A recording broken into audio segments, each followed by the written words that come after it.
2025లో రాజకీయాలలో కర్ణాటక ఉప ముఖ్యమంత్రి డీకే శివకుమార్ కు అన్యాయం జరిగిందని రాజకీయ పరిశీలకులు పేర్కొన్నారు. ఒక దశలో ముఖ్యమంత్రి పదవికి సమీపాన డీకే వచ్చారు. ఇవాళ లేదా రేపు ఆయనను ముఖ్యమంత్రిగా కాంగ్రెస్ హైకమాండ్ ప్రకటిస్తుందన్న వార్తలు గుప్పుమన్నాయి. అయితే అనేక కారణాలతో కర్ణాటక ముఖ్యమంత్రిగా సిద్ధరామయ్యనే కొనసాగించాలని హస్తం పార్టీ అధిష్టానం నిర్ణయించుకుంది.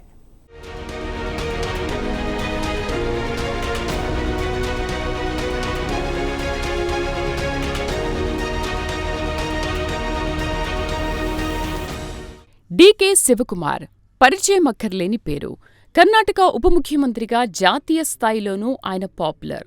అయితే 2025 ఏడాదిలో రాజకీయ పరంగా ఆయనంత దురదృష్టవంతుడు మరొకరు ఉండరు. డీకేకు తీవ్ర అన్యాయం జరిగిందని రాజకీయ పరిశీలకులు అంటున్నారు. ఇందుకు సంబంధించిన నేపథ్యాన్ని ఓసారి చూద్దాం.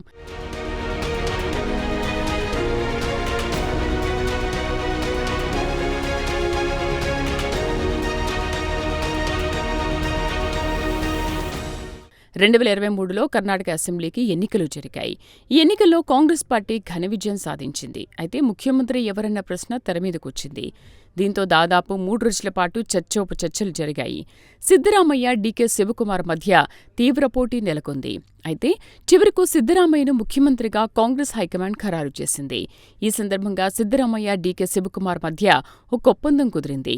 మొదటి 2.5 ఏళ్లు ముఖ్యమంత్రిగా సిద్ధరామయ్య ఉంటారు. చివరి 2.5 ఏళ్లు ముఖ్యమంత్రిగా డీకే శివకుమార్ ఉంటారు.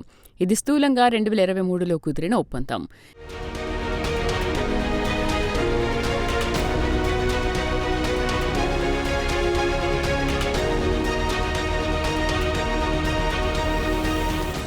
కాగా సిద్ధరామయ్య 2.5 సంవత్సరాలు ఇటీవల పూర్తయ్యాయి.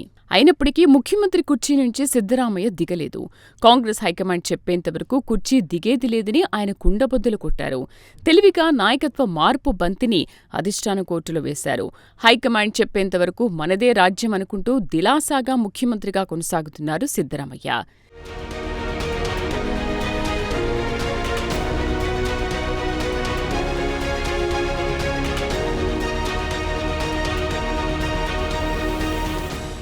సిద్ధరామయ్య వైఖరి డీకే శివకుమార్కు పాలుపోలేదు. దీంతో 2023లో కుదిరిన ఒప్పందం ప్రకారం తనకు చివరి 2.5 సంవత్సరాలకు ముఖ్యమంత్రి పదవి ఇవ్వాల్సిందేనని పట్టుబట్టారు. 1కి 4 సార్లు ఢిల్లీ వెళ్లి తన సంగతి చూడవలసిందిగా కాంగ్రెస్ హైకమాండ్కు మొరపెట్టుకున్నారు. అంతేకాదు తన వర్గానికి చెందిన ఎమ్మెల్యేలతో బలప్రదర్శన కూడా చేశారు. ఇదిలా ఉంటే అప్పటికే బీహార్ ఎన్నికల హడావుడిలో రాహుల్ ఉన్నారు. దీంతో బీహార్ ఎన్నికల ఫలితాలు వచ్చిన తర్వాత తనకు ముఖ్యమంత్రి పీఠం ఖాయమని డీకే శివకుమార్ ఒక దశలో డిసైడ్ అయ్యారు.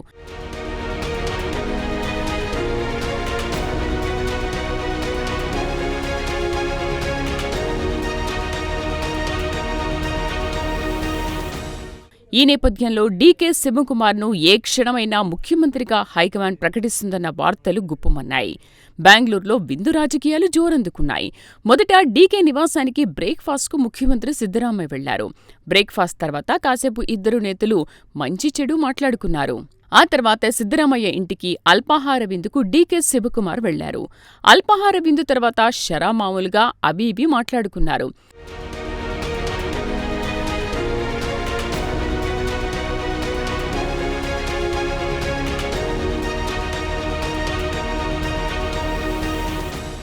అంతిమంగా బీహార్ ఎన్నికల ఫలితాలు వచ్చాయి.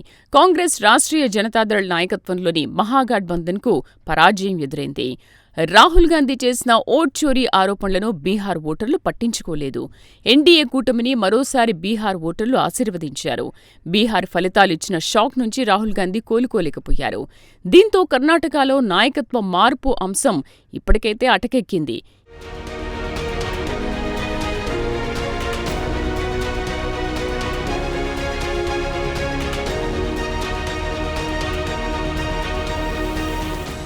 ఏదేమైనా డీకే శివకుమార్కు అన్యాయం జరిగిందంటున్నారు రాజకీయ పరిశీలకులు.